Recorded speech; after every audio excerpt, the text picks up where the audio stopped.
Trust me, this is not one of those stories where someone did something terrible. No betrayal, no big fight, no obvious ending, but somehow it still hurts more than all of that. Because this is the kind of story where everything looks normal, until one day you realize something is missing, and by then, it's already too late to go back to how it used to be. Here's a story about Adrian. Adrian was a normal guy. Not perfect, not careless either. Just always moving, always somewhere, always doing something, always around people. If you saw him from the outside, you'd think, yeah, this guy has his life together. Because he wasn't alone. He had people. Real people. There was Malik, the kind of friend that doesn't force things, but always checks in. Where you at? What's the plan today? Simple, easy. Then there was Nina, his cousin, but more like a close friend. She'd send long voice notes, laughing halfway through them, talking about random things.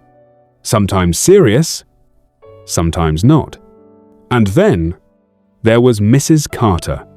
She wasn't family, just someone who had been around for years. Every evening, same spot, same chair, watching people pass. And every time Adrian walked by, she'd say, "You don't stop anymore." And Adrian would smile, still walking. "I will one day." It always sounded genuine, but it never happened. And that's the thing. Nothing felt wrong. People still replied, still laughed, still showed up. Life didn't pause. So Adrian didn't question anything. He just kept going, because in his mind, everything was still there. Then one random day, he ran into Malik. Same street, same vibe.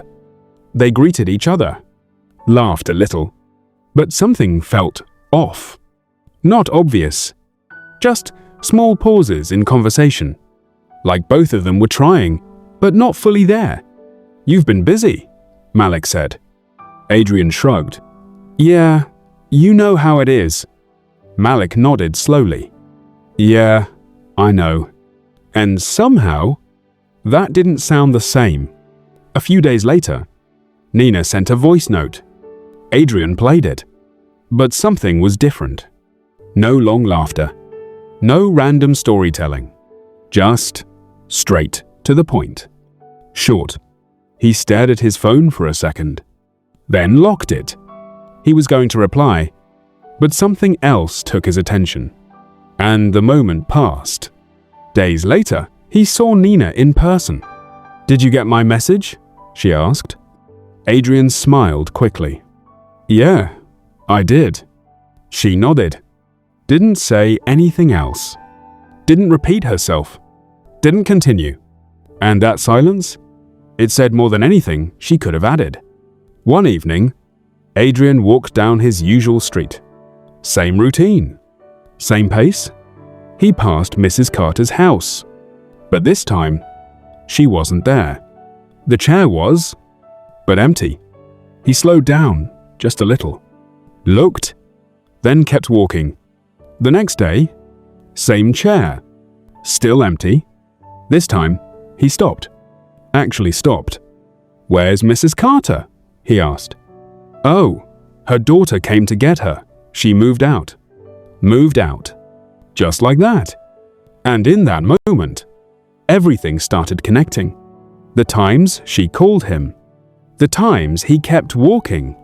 The times he thought, "I'll stop one day." Malik's energy. Nina's silence.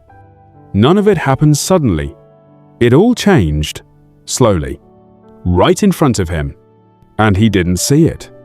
That night, Adrian sat quietly with his phone, scrolling through names, messages, moments, and for the first time, he didn't brush it off, because the truth was simple and a little uncomfortable. Nothing ended in one big moment. People didn't just disappear. They adjusted. They got used to your absence.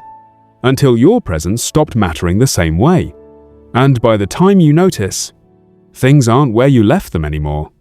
So if you have people in your life right now, people who check in, people who wait, people who stay, don't wait for a moment like this to understand their value. Because sometimes, the people who mean the most don't leave loudly. They just stop waiting. And if this story felt a little too real, then you already understand the message.